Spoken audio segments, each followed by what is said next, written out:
Listo. Em, entonces, bueno, la invitación a Ana Elizabeth surge de mi visita a su museo y quedé tan impresionada con la visita al museo que dije yo, "¡Ah!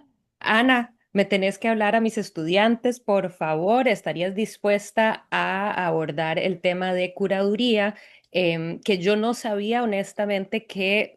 Tal vez lo había visto ahí, pero que no sabía que Ana no solo es la directora del Museo del Canal, que es probablemente uno de los museos más grandes del país.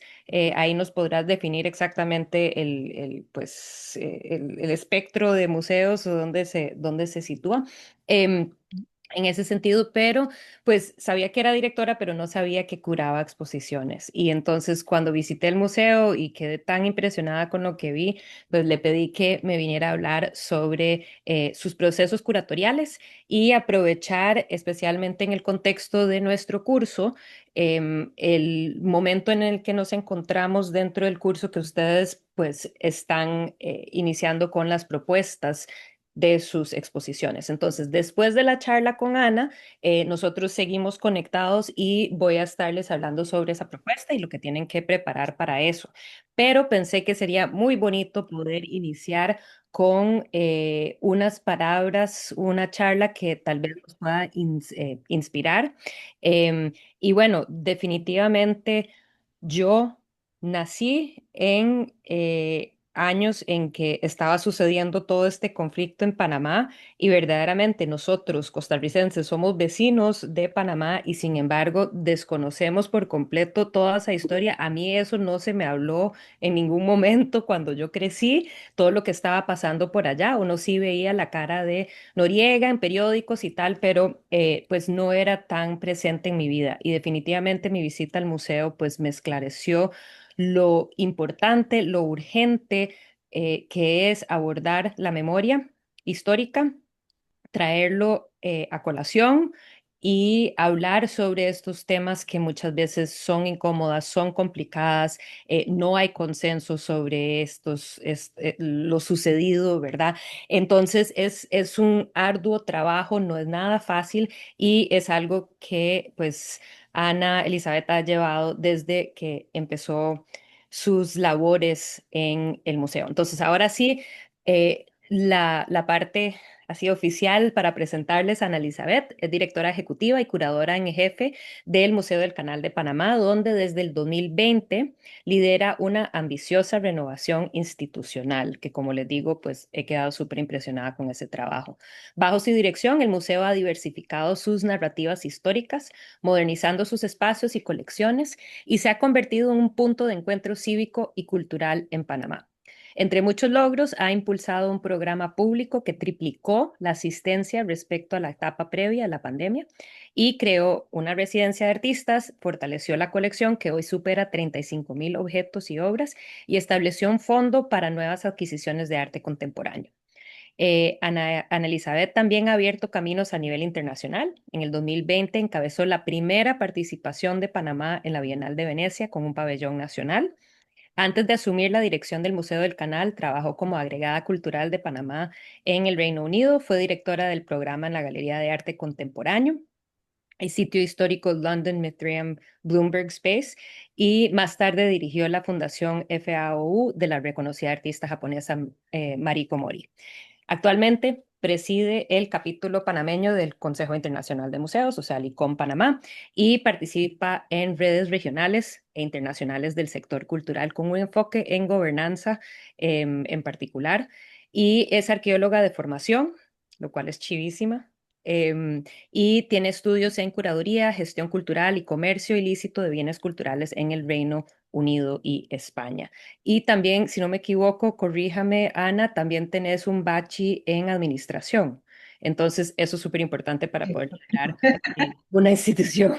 Y más allá de esta destacada carrera, le apasionan la lectura, el teatro, la música en vivo, el arte y los viajes. Y bueno, hemos sido compañeras en un par de viajes antes y espero que muchos más adelante. Así que, Ana, todo lo tuyo. Muchísimas gracias por venir, por acompañarme y pues estoy emocionadísima.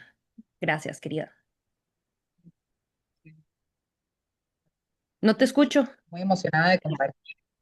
Ah, perdón, ¿me No, oyes no, mejor? ahora sí, ya ahora sí. Ahora sí. Ujú. Bueno, yo muy emocionada por compartir con ustedes sobre Panamá y sobre el museo. Y en cualquier momento pregúntenme lo que quieran, ya sea en el chat o después en una sesión de preguntas y respuestas. Les preparé una presentación que habla un poquito de la renovación del Museo del Canal y que cuenta el contexto Panamá para los que no conocen nuestra historia, porque nuestro museo, que es privado y sin fines de lucros, es mayoritariamente un museo de historia, pero como decía Laurán, es un espacio cívico, una plataforma cultural, una plataforma artística. Entonces, no nos gusta definirnos como el museo de historia tradicional en el sentido de que no es solo historia, tenemos cine, tenemos arte contemporáneo, tenemos arqueología, somos un foro para diferentes aspectos culturales que nos enorgullecen mucho. Así que déjenme ver cómo hago esto para compartir y Está empezar a habilitado. presentarles. Sí, vamos a ver. Aquí estamos. Perfecto. ¿Ve mi pantalla? Sí. Estás en Ah, mute, ya, creo. ahora sí. Ya, Correcto, así se ve. Ujú. ahora sí. ¿Sí? ¿Nos vemos? Perfecto. Bueno, mi presentación se llama Diversificando Narrativas detrás de la renovación del Museo del Canal de Panamá. Y bueno, muy buenas tardes a todos y todas. Mi nombre es Ana Elizabeth González. Como dijo Laurán, soy la directora ejecutiva y curadora en jefe del Museo del Canal de Panamá. Y ustedes seguramente han oído hablar del Canal de Panamá. Recientemente ha estado en las noticias por las declaraciones de cierto presidente que quiere recuperarlo. Así que antes de comenzar, quiero mencionar, atajando por delante, que el Canal de Panamá, es panameño y seguirá haciéndolo. No tenemos ningún tapujo con decirlo. Eh, Ahora, la mayoría de la gente conoce el Canal de Panamá, pocos conocen Panamá como país y aún menos conocen las historias que se enterraron para construirlo. Y más allá de los estallidos recientes de dicho presidente del norte, el canal suele celebrarse como una maravilla de la ingeniería, un logro de la determinación humana. Pero detrás de las estadísticas, de las rutas comerciales y globales, hay un país. Y dentro de ese país, una gente, unos pueblos, unas comunidades cuyas historias son mucho menos conocidas. Historias de trabajo forzado, historias de segregación racial, historias de ocupación extranjera y de una larga y lenta lucha por recuperar soberanía, dignidad y voz. Nuestro museo se ubica a pocas cuadras de lo que era la antigua zona del canal, que era territorio estadounidense. Luego les conversaré un poquito más de ello, donde los panameños no podían entrar sin permiso, invitación o supervisión. Somos una institución privada, sin fines de lucro, bastante pequeña, somos solo 63 colaboradores, pero nuestra misión no es para nada pequeña. Intentamos reconstruir la confianza de un país donde la memoria es profundamente política y donde la transparencia es revolucionaria. Hoy voy a compartir con ustedes nuestra experiencia de tener conversaciones valientes con nuestras comunidades y utilizarlo para diversificar las narrativas dentro de la renovación de nuestras exposiciones permanentes. Ahora, esta foto de aquí es de diciembre de 1999. Estoy segura que todos estaban vivos en ese entonces, no me van a sentir vieja. Eh, los orígenes del museo es un museo nacido en transición. El Museo del Canal de Panamá se funda y abre sus puertas en 1997, que es apenas 2 años antes de que ocurriera esta foto. Y esta foto ilustra ese momento de transferencia en donde el canal se traspasa de Estados Unidos a manos panameñas. Este retorno fue sumamente poderoso, pero también simbólico, porque marcó el fin de casi un siglo de presencia y control estadounidense en nuestro país. En ese entonces, el sentimiento nacional era que debía existir un lugar donde se registrara y se preservara para las futuras generaciones esa lucha por casi un siglo de recuperar la soberanía total y plena de Panamá sobre su territorio. Esto que ven aquí es un mapa de 1908 que enseña la zona del canal. Y si pueden ver aquí, dice Canal Zone United States. Para muchos panameños, en el 97 que abre el museo y en el 99 que nos transfieren el canal, la ocupación emocional y psicológica persistía. O sea, seguíamos intentando entender qué significaba ser soberanos después de una lucha generacional, después de 21 años de dictadura militar y de una invasión militar extranjera que dejó cientos de desaparecidos. Durante mucho tiempo el museo reflejó esa fragilidad. Sus exposiciones permanentes eran cautas, educativas, técnicas, y durante más de 2 décadas evitaron en el museo temas difíciles, que eran quizás demasiado dolorosos o políticos o demasiado recientes. Entonces yo llego en el 2020, en plena pandemia, y yo tenía muy claro con el equipo que era hora de una transformación. Ahora, les voy a dar una breve historia de Panamá y su canal para que entiendan el impacto y el poder que tuvo esta transformación de las que les hablaré luego. Panamá, al lado suyo, siempre ha sido un puente, un punto de contacto cultural e intercambio, una ruta comercial. Nuestra posición geográfica nos hace ideales para el tránsito de especies, así como de bienes comerciales, pero también tránsito humano. Antes de la colonización española, éramos un punto clave de la región, éramos un punto clave de contacto entre grupos indígenas. Tenemos mucha evidencia, por ejemplo, aquí tenemos un colgante figurativo de cobre fundido con esmeralda incrustada. El yacimiento más cercano de esmeralda a Panamá está en Colombia. Entonces, hay cultura material que evidencia este tránsito por Panamá, incluso piezas prehispánicas nuestras que están en el cenote de Chichen Itzá, por ejemplo. Con la colonización española y al descubrir que nuestro territorio conectaba 2 océanos, se consolida nuestra posición como ruta. Se establecieron ferias comerciales y rutas también, donde no solo intercambiaban los españoles bienes, sino que se vendían y traficaban a seres humanos. Fuimos un punto clave en el comercio transatlántico esclavista, por ejemplo. Y estas ferias, que ven ilustradas en este grabado de 1637, unían a personas de toda la región. Se dice que casi el 60% de la plata que sale de Sudamérica y que va eventualmente a Europa pasa por Panamá. Cuando se descubre el oro en California, en 1849, nuestra ubicación fue clave para cortar ese viaje de este a oeste. Era más fácil bajar en barco hasta Panamá desde el este de Estados Unidos y luego tomar otro barco hacia arriba que cruzar todo Estados Unidos. Entonces se crea el primer ferrocarril transísmico bajo la jurisdicción de Estados Unidos. En ese entonces se empleó mano de obra de Cartagena, lo que entonces era Nueva Granada, Irlanda, India, Malasia, Inglaterra, Francia, Alemania, Austria, El Salvador, el Caribe, principalmente Jamaica. Y en ese entonces incluso teníamos mano de obra china no remunerada, porque eran trabajadores contratados a fuerza, eran indentured labor, como le decían. La importación de mano de obra también fue una práctica durante la construcción del canal. A finales del siglo XIX se unen las naciones europeas y Estados Unidos, explorando la idea de construir un canal a través de Centroamérica.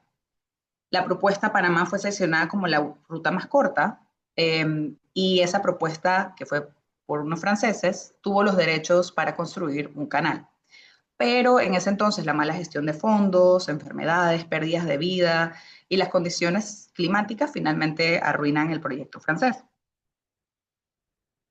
Estados Unidos retoma el interés de hacer un canal, una vía fluvial a través de Centroamérica y adquiere los derechos de la construcción de la compañía francesa.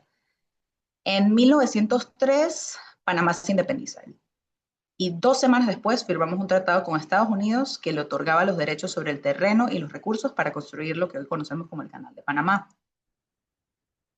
Esto se construye entre 1903 y 1914. Estados Unidos contrata a casi 50.000 personas de 97 nacionalidades que emigraron a nuestro pequeñito país y lo convirtieron en su hogar. La mayor mano de obra provenía del Caribe, especialmente de Barbados. Aquí ven una ilustración de la llegada del barco SS Ancón con 1.500 trabajadores de Barbados. Y repito, 97 nacionalidades, por si se encuentran algún político que diga lo contrario. Eh, Esos trabajadores vivían en lo que se conoce como la zona del canal, el mapa que les enseñé antes. Era una franja de tierra en medio del país que le pertenecía a Estados Unidos, donde los panameños no podíamos entrar sin autorización.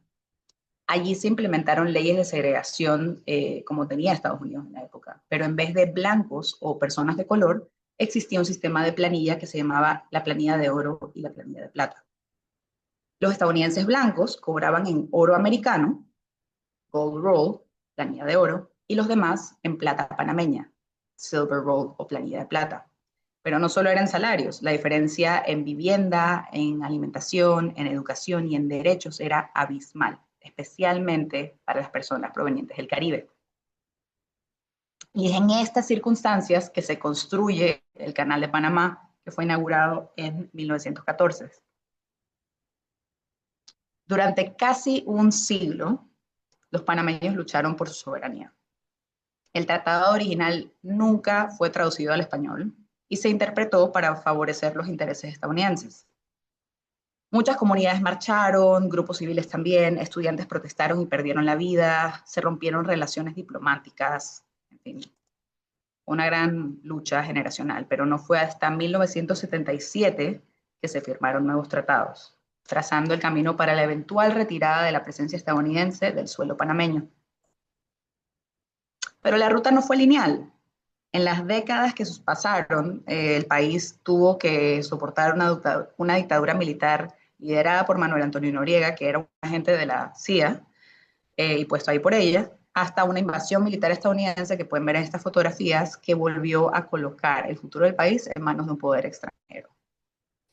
Y les comparto todo este resumen, no solo como contexto, sino porque parte de esta información no se enseña en nuestras escuelas aquí en Panamá, no se difunde en instituciones y no está en los libros de historia que nos dan en el colegio, ni mucho menos.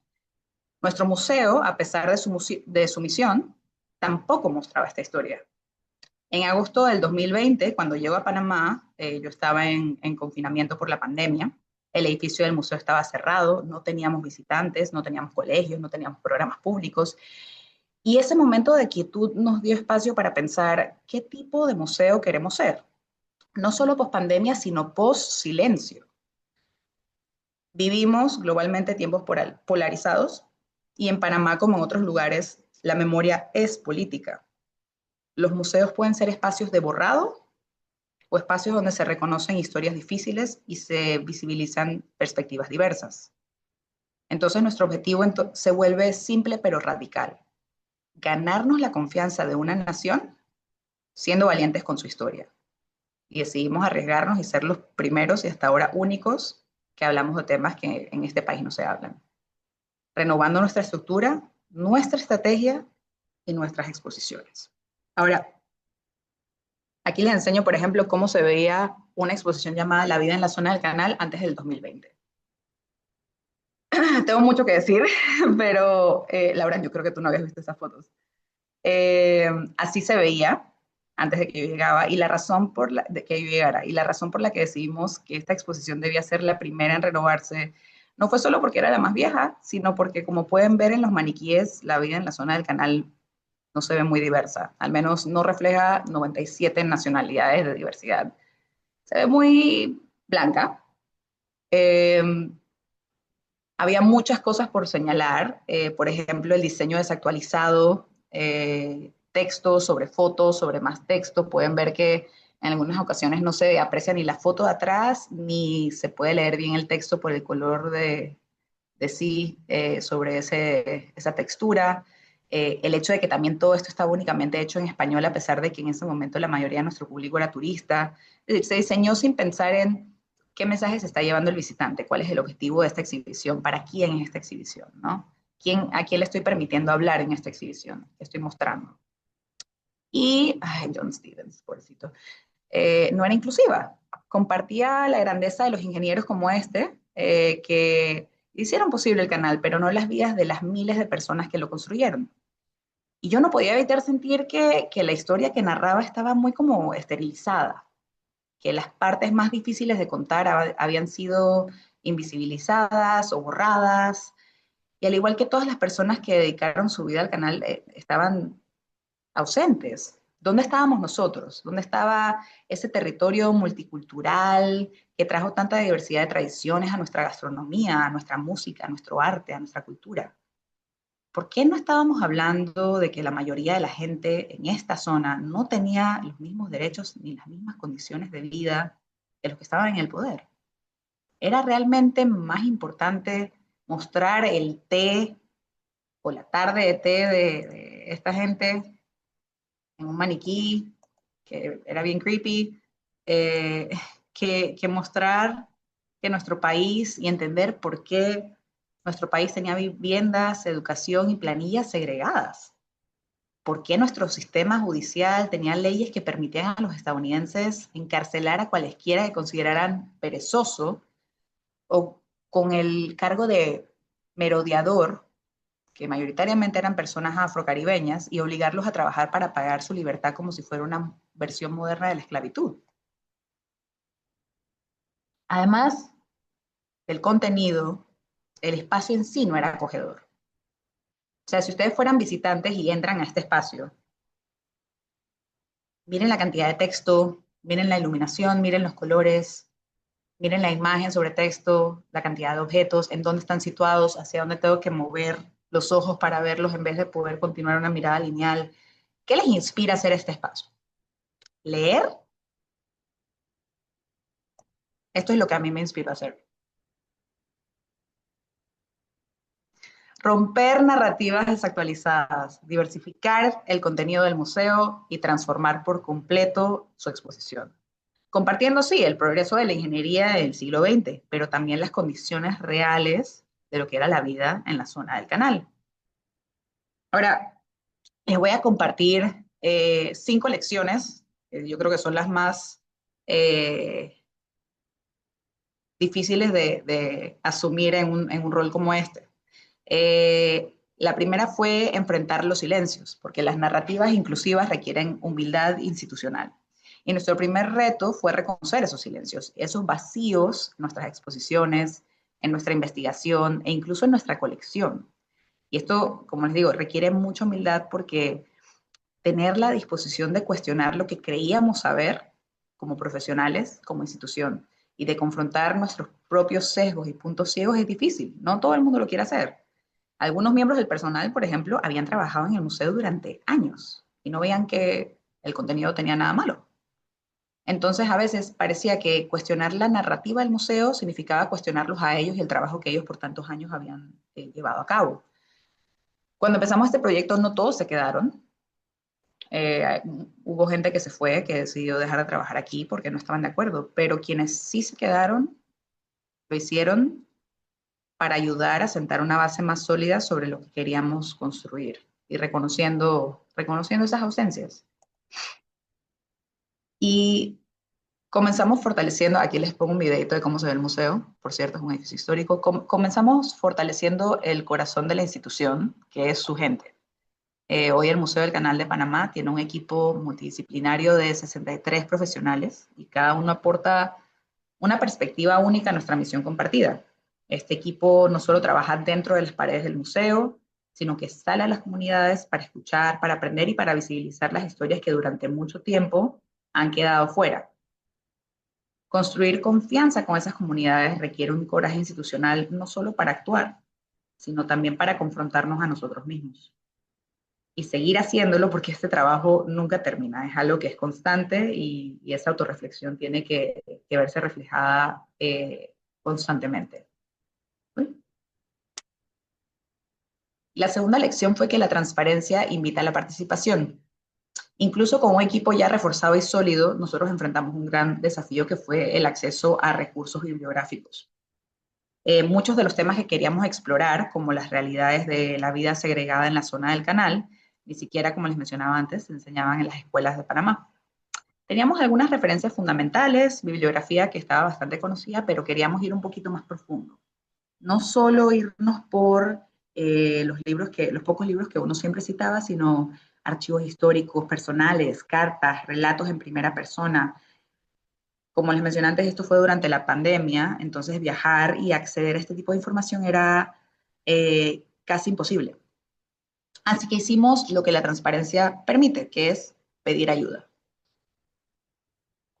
Y una de las respuestas que obtuvimos fue la Sociedad de Amigos del Museo Afroantillano de Panamá, que no solo compartió documentos de su archivo y publicaciones muy extrañas y que nunca habíamos conocido, extrañas en el sentido de que eran raras y difíciles de encontrar, sino que también nos invitó a su proyecto de historia oral que ya tenía en curso. Ellos durante años habían estado recopilando historias de familiares, de personas que habían trabajado en el canal, personas que habían migrado a Panamá y que dejaron su vida en el Caribe para venir por oportunidades, pero no tenían la plataforma institucional para compartirlas ampliamente. Entonces, a través de esta colaboración, sus historias encontraron visibilidad y nuestras exposiciones ganaron una profundidad y resonancia personal que no hubiéramos logrado sin haber pedido esa colaboración. También contactamos a colegas e instituciones en Estados Unidos con acceso a recursos académicos a los que nosotros no podíamos llegar de forma remota, como era la Biblioteca del Congreso y otros archivos de la Universidad de Florida, por ejemplo, que tenían una gran colección. Y gracias a ellos alcanzamos un nivel de investigación que nos permitió avanzar con confianza en esta renovación. Y aquí les puedo mostrar algunas de las fotos que lo ejemplifican. Nuestra tercera lección fue abrir puertas literal y simbólicamente y traer a las comunidades como curadoras. No teníamos todas las respuestas ni todos los objetos que queríamos mostrar, porque muchas de estas historias que queríamos contar ahora sobre segregación, resistencia, vida cotidiana en la zona del canal, nunca habían formado parte de las exposiciones del museo, tampoco habían formado parte de su colección. Eh, Estas ausencias no eran solo narrativas, eran materiales. Así que abrimos la conversación al público. Lanzamos una campaña en redes sociales para ayudarnos a llenar estos vacíos y cientos respondieron. Las personas donaron artefactos, cartas, fotos, testimonios de historia oral, compartiendo lo que habían preservado en sus hogares y muchas veces en sus corazones. Y esto no fue solo crowdsourcing, esto fue coautoría. Esto transformó al museo en un archivo vivo de memoria colectiva. Porque no solo recibimos materiales, sino que la gente empezó a anticipar activamente la reapertura del museo. En total obtuvimos más de 730 piezas a través de donaciones y préstamos, y de ellas 466 se encuentran en la exposición renovada de la vida en la zona del canal. Pero más importante que los números fue el cambio de apropiación, porque cuando las comunidades son invitadas al proceso curatorial, se convierten en algo más que audiencias, se convierten en partes interesadas y apropiadas del resultado de esa exposición. Nuestra cuarta lección es que el coraje no es solo estratégico, es contagioso. Nosotros nos enfrentamos a un desafío similar al trabajar esta exposición que pueden ver aquí, que se llama La Ruta por la Soberanía.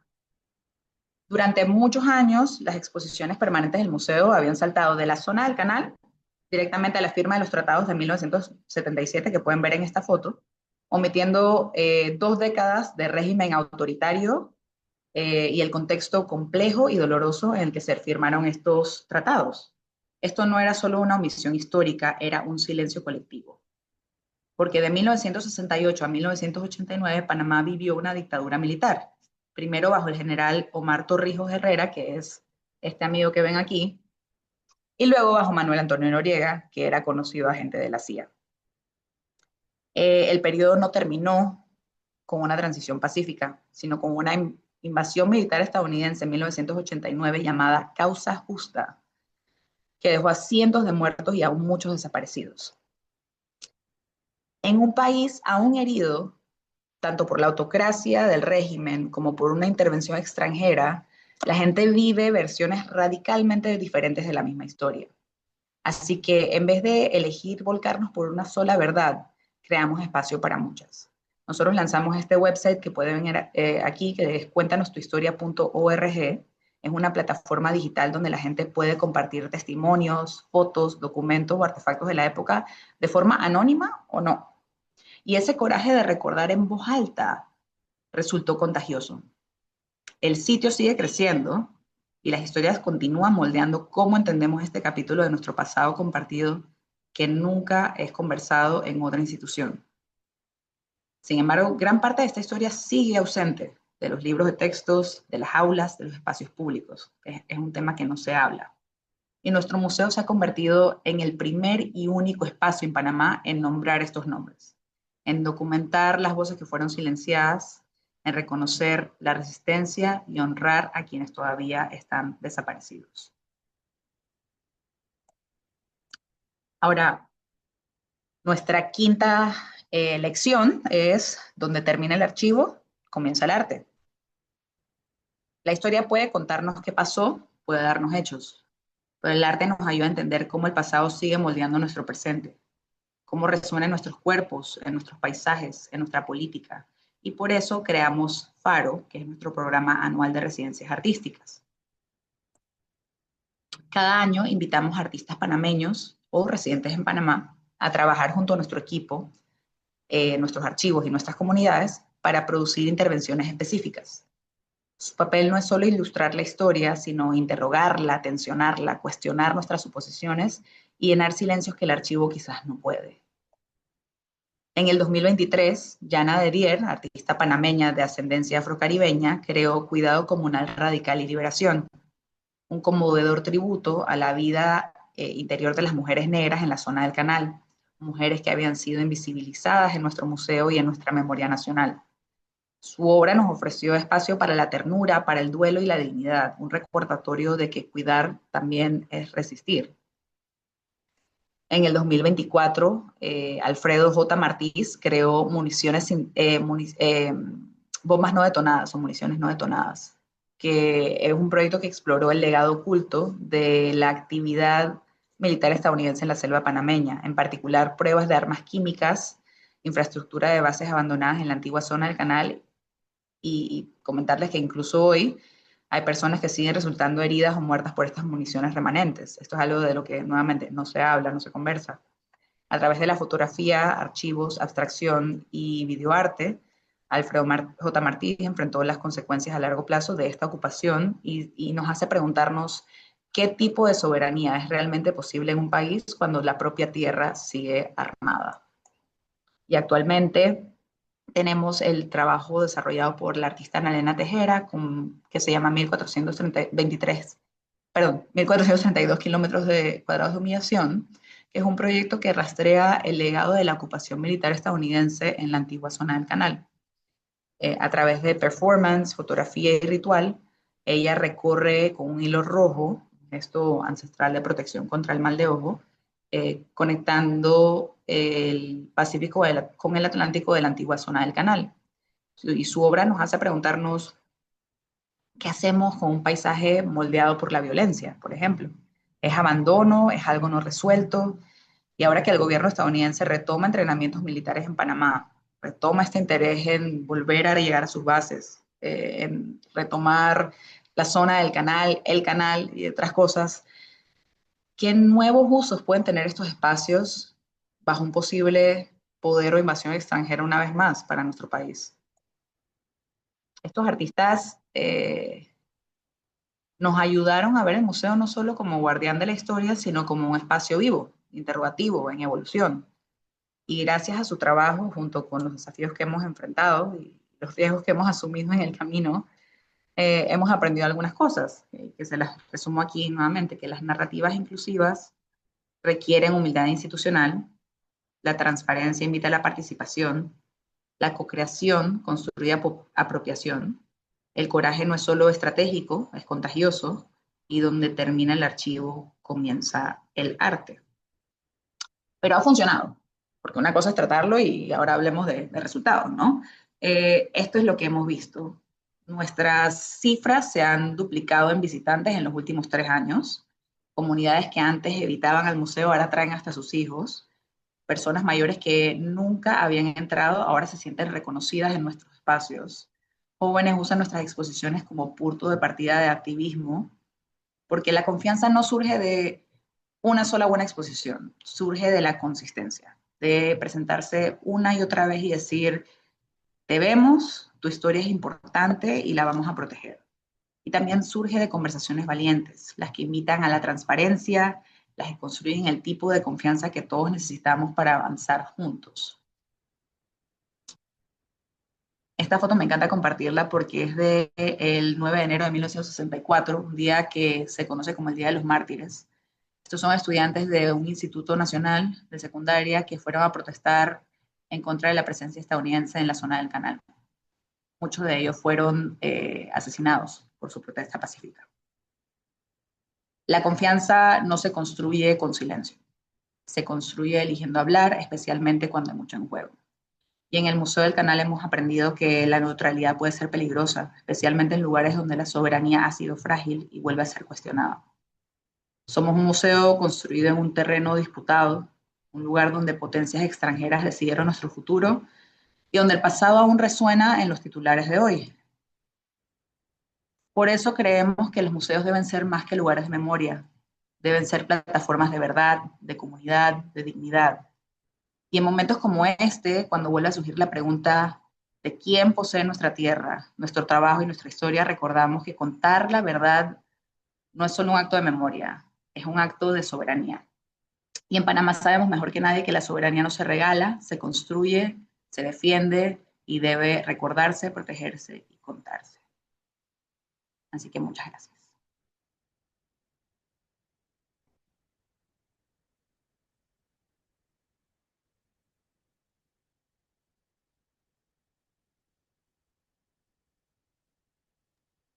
Ana, muchísimas gracias. Yo aquí hablando y estaba silenciada. Muchísimas gracias, de verdad.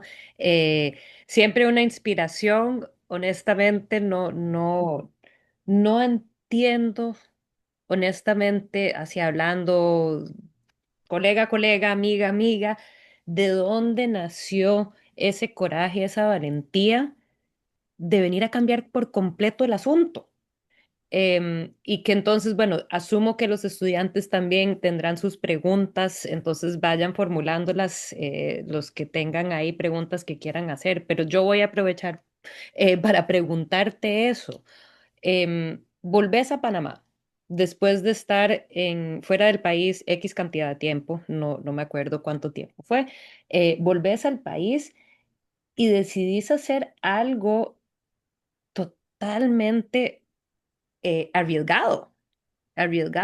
Entonces, ahí supongo que la pregunta es primero como que, bueno, ¿de dónde surge esa valentía, ese coraje? ¿Sería una cuestión casi que más académica, digamos, y que la inspiración es que tuviste en sus aprendizajes afuera te dieron eso? ¿O surge del enojo? O entonces, eso por un lado, ¿de dónde surge ese coraje, esa valentía? Y por otro lado, ¿cuál fue el apoyo que sentís que recibiste a través de este trayecto que permitió que pudieras seguir adelante con estos cambios tan fuertes? Bueno, la primera parte te puedo decir que yo creo que viene de mi mamá. Tu mamá. Sí, porque yo vengo de un matriarcado, mi mamá tiene 5 hermanas, somos un montón de mujeres, y vivimos en un país que, otros lados en Latinoamérica, eso no es machista y que las mujeres tienen que hacerse paso en un mundo de hombres en el que no siempre se nos da una voz, no siempre se nos dan posiciones de poder y cuando estamos en ellas se nos cuestiona por ello. Que si eres muy niña, que si eres muy vieja, qué conexiones tienes, cómo llegaste ahí, cosas que a los hombres no les preguntarían. Así que yo creo que verla luchar contra la corriente por lo que ella considera correcto siempre me ha inspirado. Pero además de eso, en mi carrera, en arqueología, lo primero que nos dicen es que nunca vas a poder saberlo todo con certeza. Un arqueólogo busca encontrar respuestas del pasado, pero las respuestas nunca van a ser certeras, porque lo que tenemos hoy en día es fragmentado, está sesgado por nuestras creencias personales, por nuestras creencias contextuales o sociales. Y cuando a mí me dicen, no importa lo que tú hagas, nunca vas a saber de verdad lo que pasó en el pasado. Eh, y no solo eso, siempre vas a tener tú un sesgo por quién tú eres, por cómo te formaste, por cómo te comunicas con el mundo y cómo interactúas con él. Eso me dejó pensando que yo nunca voy a tener una verdad absoluta, pero nadie más la va a tener tampoco. Entonces, ¿cómo uno llega a un espacio que te dice, estas cosas fueron así? Y lo sacudes y dices, bueno, esta fue una parte, pero esta también fue otra, y esta fue una tercera, y ninguna de estas tres es la absoluta, y ustedes también tendrán la razón cuando la vengan a ver. Es un, es un ejercicio de pensamiento crítico que a mí me enseñó a estudiar en la universidad que estudié y que honestamente para creo que varios académicos, incluyéndome a veces puede ser frustrante porque uno quiere saber con certeza las cosas, pero no hay una verdad única. Y saber que un espacio que le pertenece a la comunidad como un museo y que sirve a una comunidad debe conformarse por eso de una polifonía de voces. Y esas voces hay que escucharlas y reconocer qué voces no están siendo escuchadas en los espacios que encontramos. Porque el espacio, a ver, es limitado. Ponte que tenemos 20 metros cuadrados de exposición. Ahí no puedes incluir a los billones de personas que están en este planeta. pero saber que vas a tener que incluir algunas y dejar por fuera otras es un ejercicio de pensar a quién yo le estoy dando la voz, quién me falta, cómo puedo reconocer ese vacío y cómo puedo, qué mensaje quiero transmitir. Y siempre estar anuente de a quién yo le estoy dando plataforma, a quién le estoy dando voz y qué voz. Em, Aquí la estudiante Nao pone mis respetos por alzar la voz tan explícitamente y además por otros. Creo que ya es difícil alzar la voz por uno misma. Ahora alzar la voz por tantos me parece de aplaudir. Bueno, excelente. Gracias, Nao. Em, Era, el apoyo. apoyo y crítica. Yo he aguantado crítica y palo parejo. Gente que me pregunta cuándo me voy de aquí, cuándo me van a destituir, cuándo me van a votar. No ha sido fácil, no lo recomiendo para la salud. No, mentira, pero dejando el relajo a un lado, tengo un equipo fantástico. Mi equipo es increíble y creo que poder conversar con ellos desde la vulnerabilidad y decir, yo soy la cabeza de esto y me están atacando eh, porque estoy haciendo algo que a alguien no le gusta y recibir de ellos la resonancia de lo estamos haciendo porque es lo correcto, porque queremos trabajar bajo esta misión, eso me respalda todos los días. Tengo un apoyo fantástico de mi junta directiva, porque sin ellos no pudiera trabajar y movilizar todo lo que he hecho. Ellos me han respaldado contra viento y marea, pero sí hay muchas críticas. Hay gente que dice que esta historia no la deben escuchar en Panamá, que ellos no son negros, porque tienes que escuchar de los negros? Así te lo dicen. Hay gente que dice que no debemos cobrar entrada, aunque somos sin fines de lucro, porque el canal es de los panameños, así que porque yo voy a cobrar entrada. Pero ¿cómo pago entonces el salario o la luz y demás? Entonces, no es fácil, no es fácil. Alzar la voz o representar cosas que un poquito sacuden el status quo siempre va a venir con crítica y lo veo todos los días, no es algo que ya pasó, sino que sigue pasando en mi trabajo. Y puede ser desgastante, pero armarse de colegas, de gente que uno respeta, de gente que uno quiere y recordarse de que esas son las voces de resonancia que debe uno escuchar. O como dice mi queridísimo Rogelio, que es nuestro productor audiovisual en el museo, no aceptes críticas a quien no le pedirías consejo. Un buen consejo, definitivamente. Y me parece muy interesante escuchar cuál es esa resistencia que se recibe, ¿verdad? Eso que dijiste es de que porque está hablando de los negros y nosotros no somos negros, o me parece muy interesante para reconocer cuáles son esas, sí, digamos, contra quién se está luchando, tal vez, ¿verdad?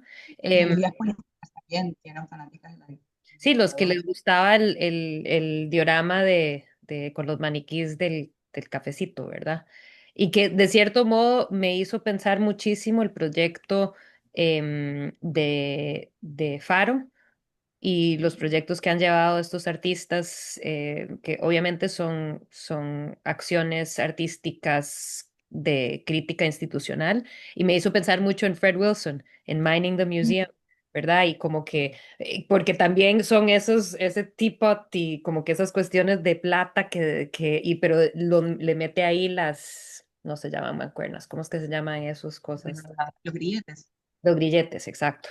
Mete ahí los grilletes y entonces me pareció, pues me remite un poco a eso, pero qué increíble que lo estás haciendo, que se esté haciendo por completo sin em, necesariamente que haya alguna otra institución detrás, aunque sí mencionaste y súper importante reconocer las alianzas, ¿verdad? Y esa con este Museo de los Afroantillanos, ¿verdad? Eso es súper importante.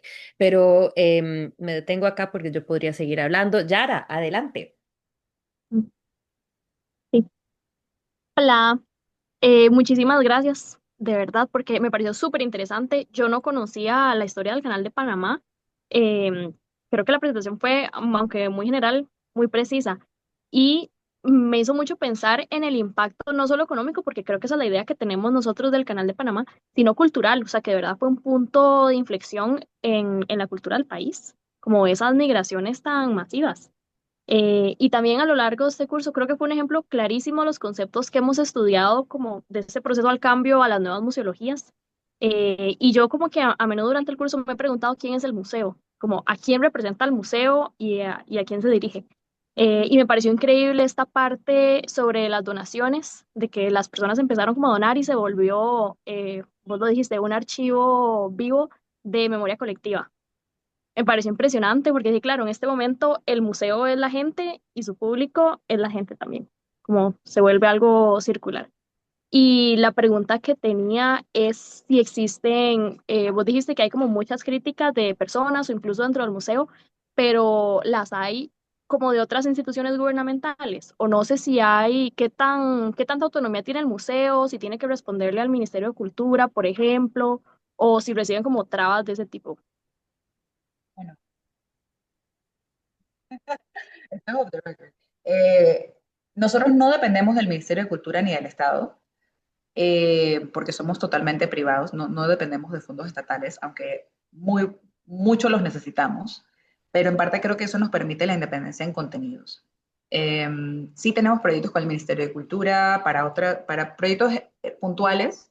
Eh, Institucionalmente, trabas como tal no han llegado de manera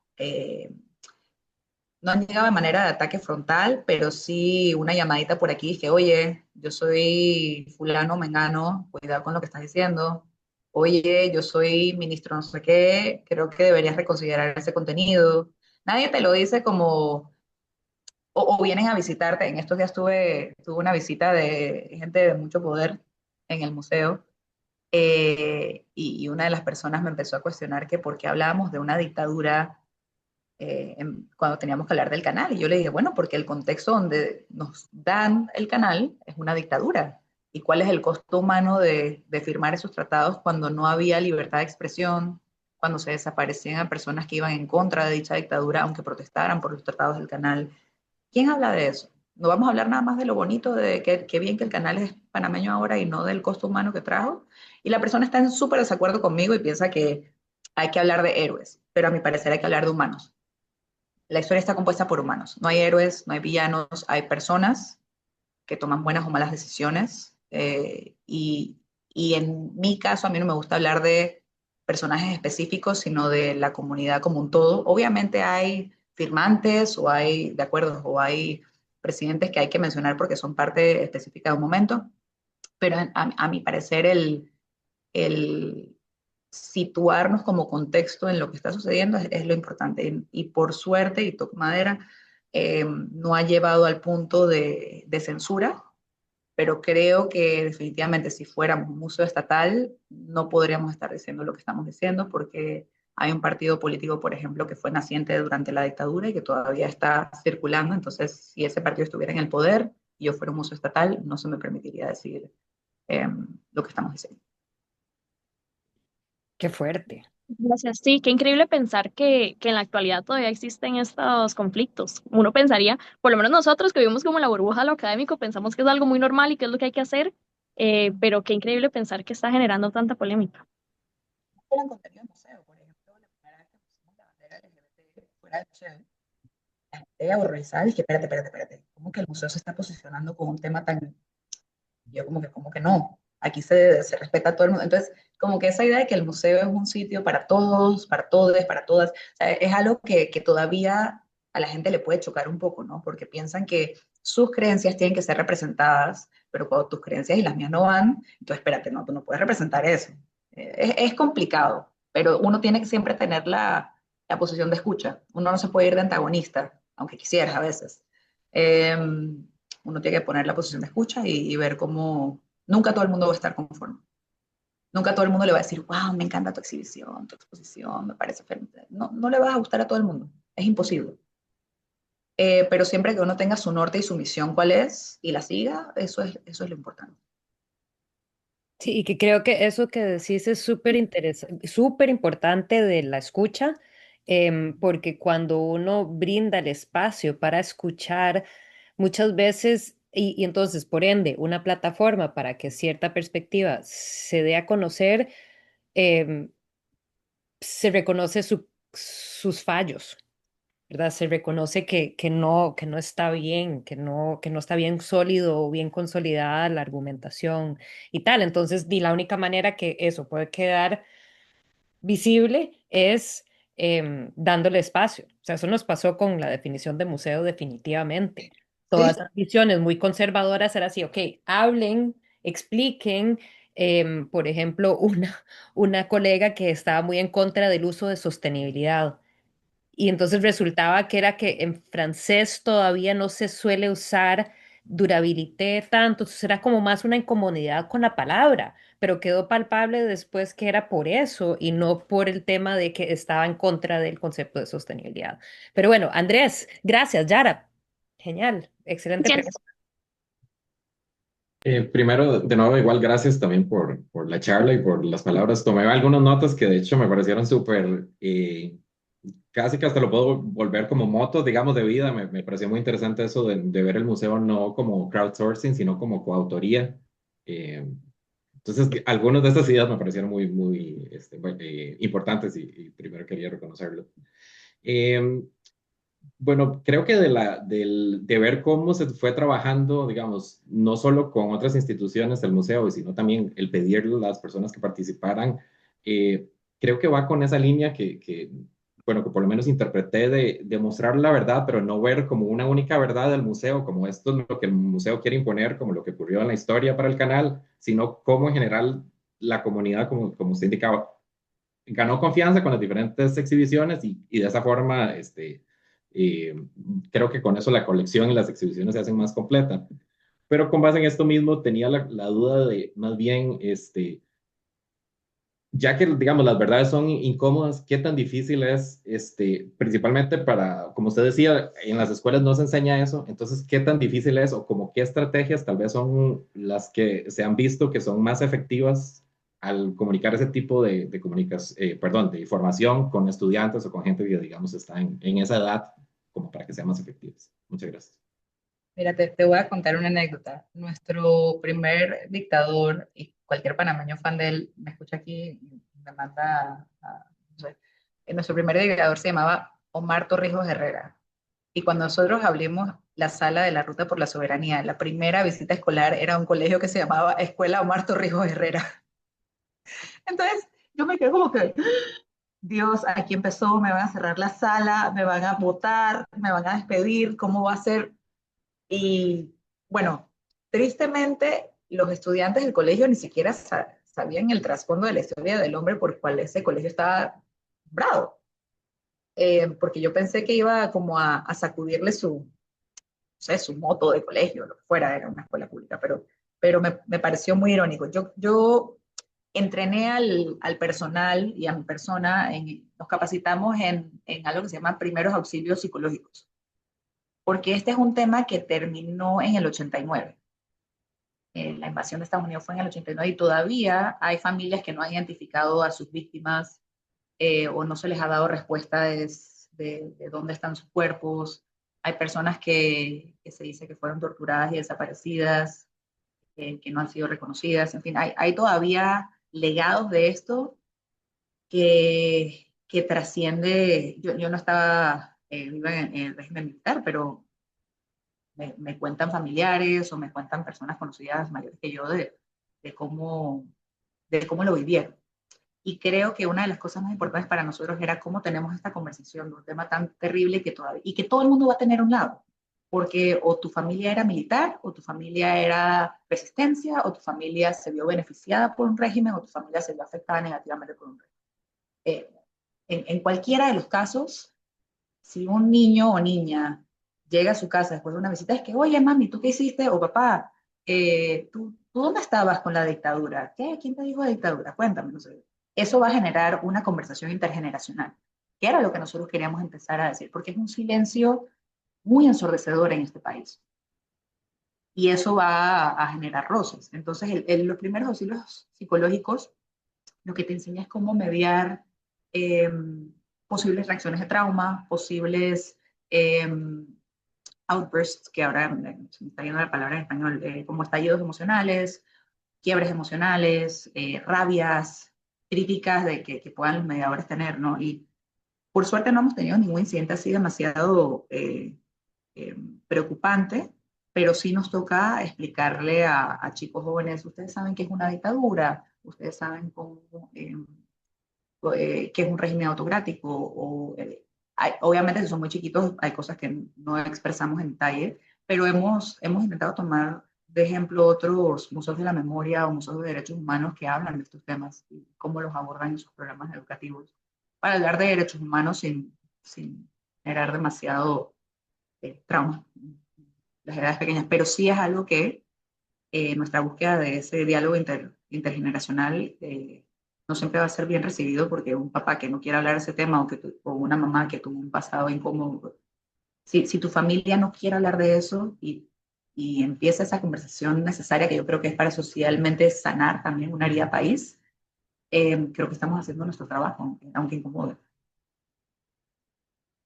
No, muchas gracias. Y creo que principalmente eso que usted indica de lo reciente, de que puede uno hablar con el papá o con el abuelo, porque no fue hace tantísimo tiempo. Entonces, el generar ese intercambio con gente, digamos, que vivió en la época, que estuvo en medio, ayuda muchísimo. Ese diálogo me parece muy También valioso. se me olvidó Ujú. mencionarles pero además de la página web de Cuéntanos tu historia, nosotros tenemos una cabina de video en sala. O sea que si no has grabado en la página web, tú puedes grabar en sala de que yo no estoy de acuerdo, esto para mí no fue así, o yo lo viví así. O sea que está ese espacio donde se sigue recopilando estos testimonios, para que la gente sienta que a mí no me parece, así que yo voy a decir mi versión, o a mí sí me parece, pero fue peor, o no le estás contando 100% cómo fue, que la gente sienta que ese es su espacio también para seguir acumulando esa información. Me encantó esa noción de, claro, es que a uno no se le ocurren estas cosas de que ese chiquito va a volver a casa y va a preguntar, hey, ¿usted a dónde estuvo? O usted qué vivió en ese momento. Y claro, qué fuerte, ¿verdad? Qué fuerte. Paul, adelante. Hola, nada, igual que mis compañeros antes de mí, pues agradecer la increíble presentación y esta historia. Yo había ido al canal, no me acuerdo en qué año, pero sí era un niño y primero, ¿verdad? Al inicio estaba como que tal vez dentro de mi propia ignorancia, ¿verdad? No he entendido bien la historia, pero no, ahora entiendo que tal vez esa era un poco la intención en ese momento. Entonces, agradecer eso por ese lado. Y pensando, ¿verdad? En esta institución y la reestructuración y el rediseño, entiendo que hacen algo que muchas personas y muchas instituciones tendrían mucho miedo en hacer. Entonces, además de aplaudir ese atrevimiento, me pregunto, más allá como de la respuesta directa, y hablamos sobre un museo que fue un aliado durante este proceso, pero sí se ha visto que otras instituciones se manifiesten de esta manera y que viendo que el coraje, ¿verdad?, es contagioso, si otros museos, están como empapando de este impulso y de esta motivación y estas ganas del todo. Y si no, pues, ¿verdad? Como, ¿cuáles son sus percepciones al respecto?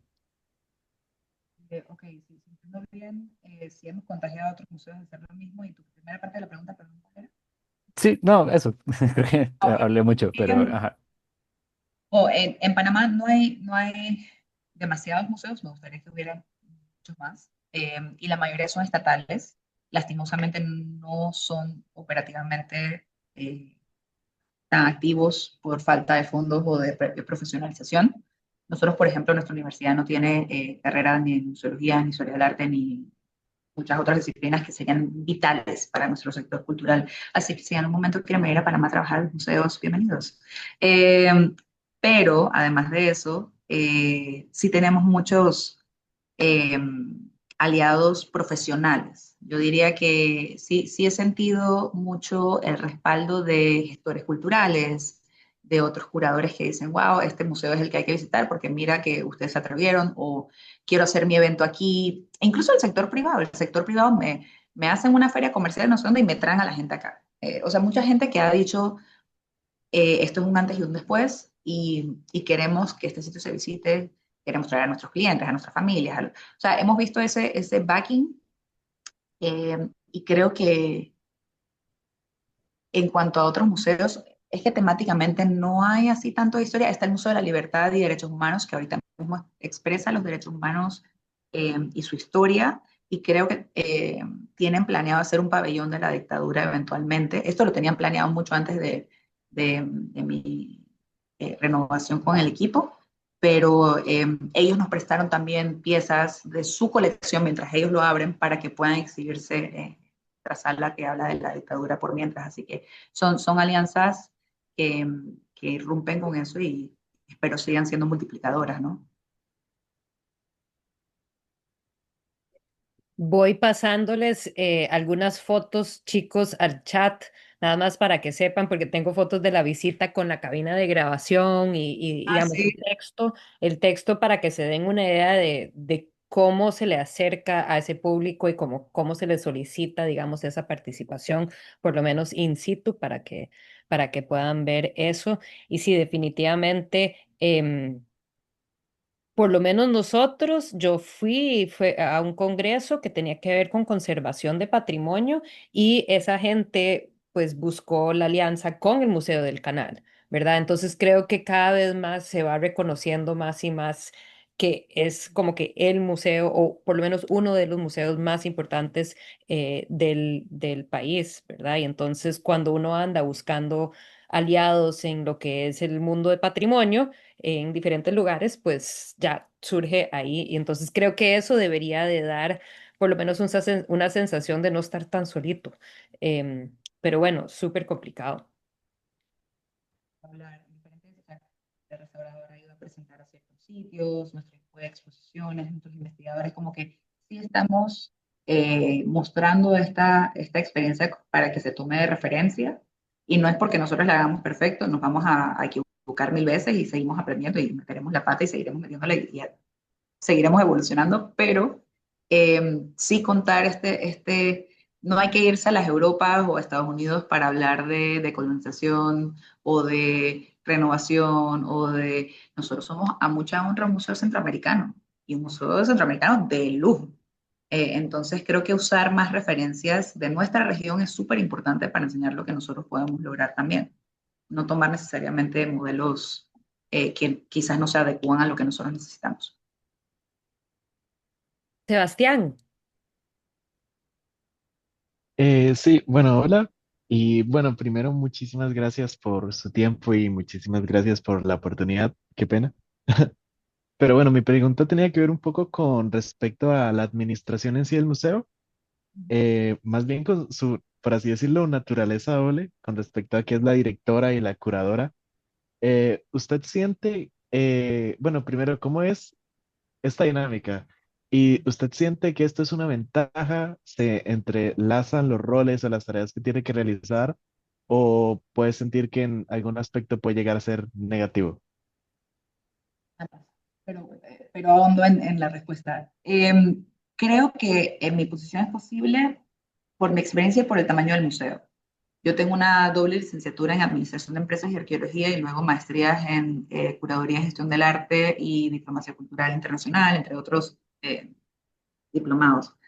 Pero yo puedo ver la parte de planificación estratégica, yo puedo leer un reporte contable, hacerte libros contables, pensar no me encanta, odio, odio esa parte y gracias a Dios tengo a alguien que ve finanzas, pero nadie me echa cuento en ese sentido. Yo te puedo establecer un marco económico que pueda acompañar un plan estratégico, teniendo la sensibilidad creativa de buscar los fines a los que apuntar con visión museo. Sí soy curadora en jefe en el sentido de que yo marco una línea curatorial para el museo, pero yo tengo equipos de museógrafa, museógrafo junior, gerente de exposiciones y curador, que son los que lo llevan a cabo y que presentan proyectos curatoriales. Yo no lidero los proyectos curatoriales necesariamente, sino que yo marco una línea a la cual seguir. Que de algún momento me tocará la oportunidad de yo curar un proyecto, belleza, sí, pero no se da siempre. Entonces creo que tiene sus pros y sus contras. Ahorita mismo es manejable, pero yo tengo esa exposición. Cuando nosotros hicimos la reestructuración no fue solo en renovación de exposiciones, sino también en el organigrama. Y yo con los asesores que teníamos logramos definir el rol de director o directora ejecutiva y el de curador o curadora en jefe como separados porque yo creo que va a llegar un momento en que se tiene que separar. Y nuestro museo, para contarles un poquito el organigrama, se divide en tres pilares. Está la dirección, está por un lado nuestro, por decir, producto, que son las exposiciones, la investigación, las colecciones, ese es un pilar. Está nuestro back office, que es la parte de finanzas, recursos humanos, tecnología, mantenimiento del edificio, seguridad. Y está el cómo nos relacionamos con el, entre comillas, cliente, le dirían en un negocio, ¿no? O la audiencia. Entonces ahí está mercadeo, relaciones públicas, relaciones con la comunidad, programa educativo, nuestro programa público. Estos son como nuestros tres pilares. Y en esos tres pilares hay una cabeza.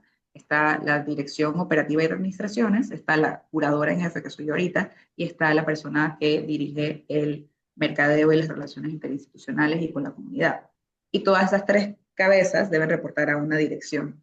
Ahorita no tenemos los fondos para ocupar todas esas posiciones, pero eso es como el organigrama ideal eventual del museo. No todas las posiciones están cubiertas que tenemos en ese organigrama total, ¿no? Pero ese es como lo que matizamos a futuro para que el museo pueda seguir creciendo y tener una, una ejecución independiente, una ejecución activa y también que siga una línea de misión estratégica. No sé, creo que eso contesta. Sí, ahí tienen museógrafos buenísimos.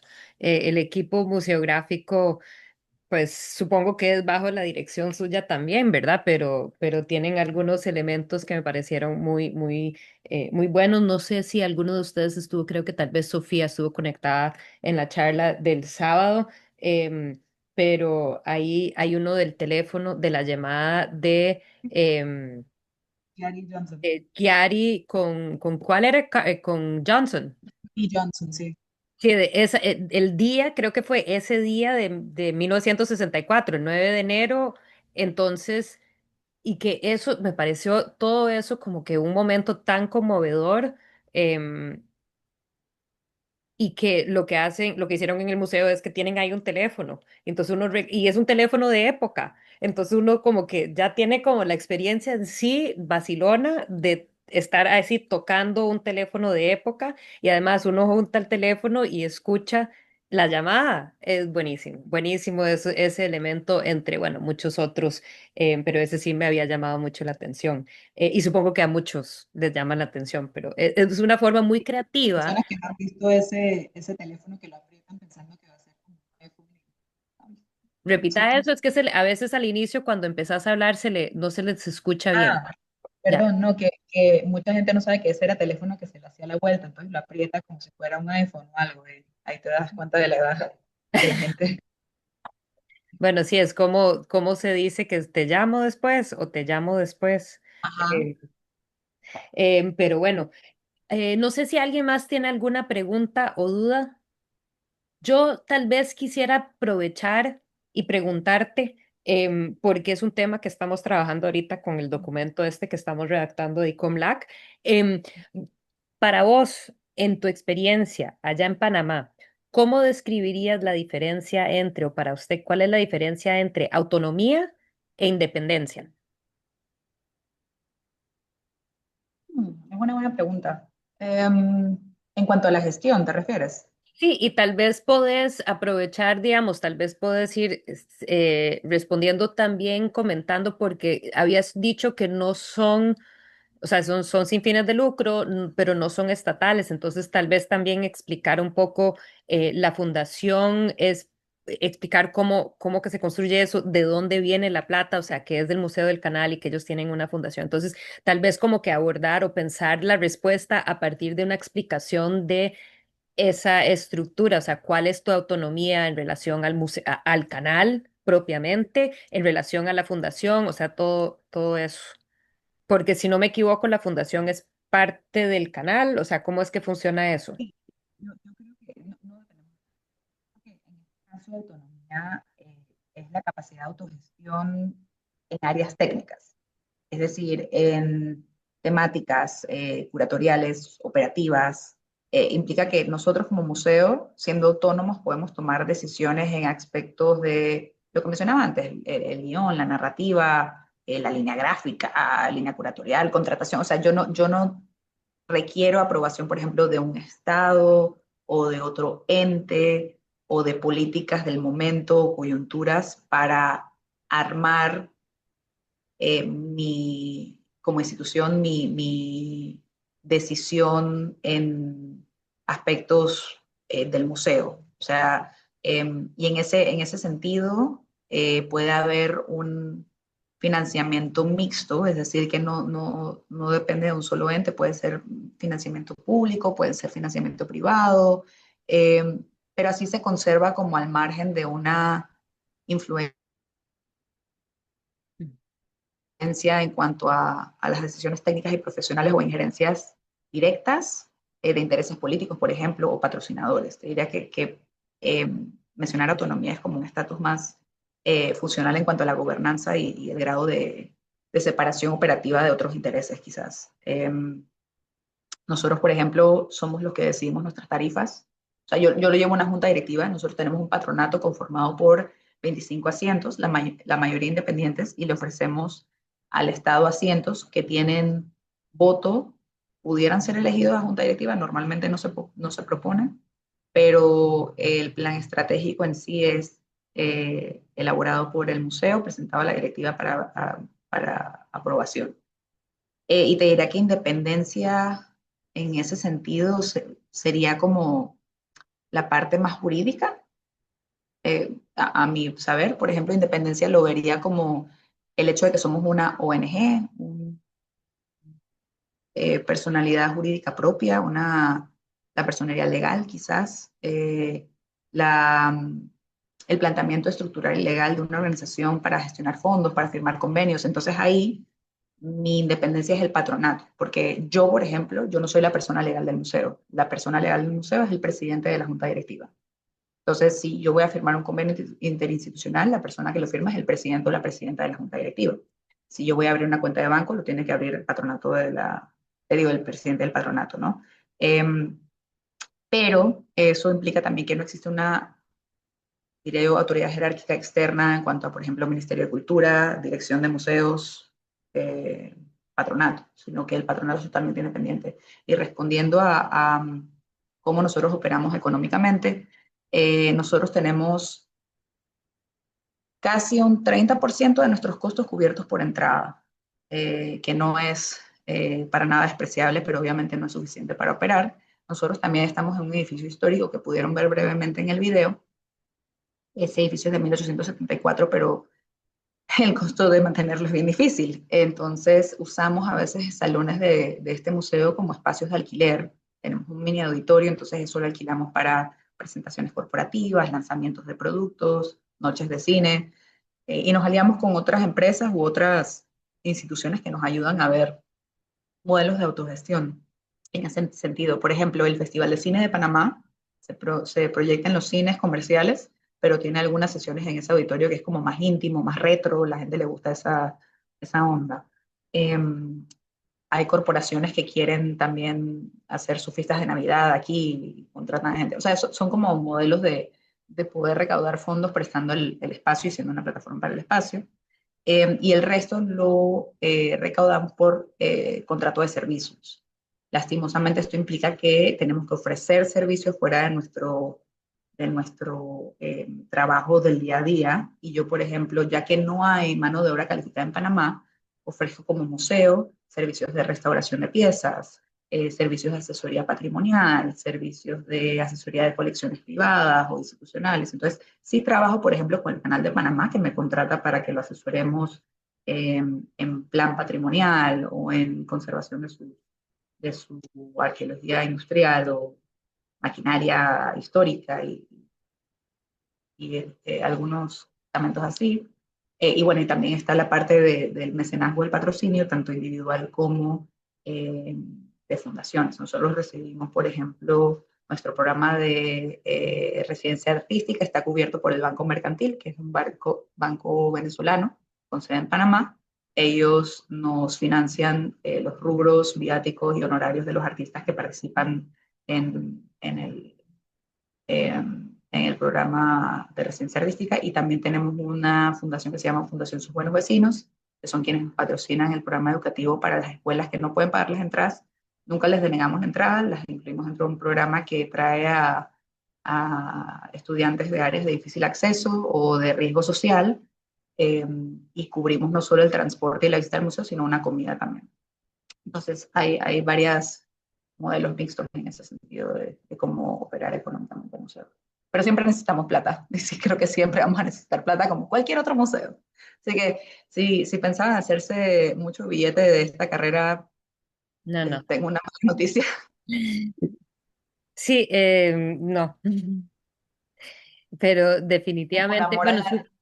se me había olvidado eso, que venden servicios al Museo del Canal, no es que reciben fondos siempre como un porcentaje de lo que ingresa al museo, al canal va para el museo, entonces sí, qué complicado. Em, Listo, bueno, muchísimas gracias, Ana.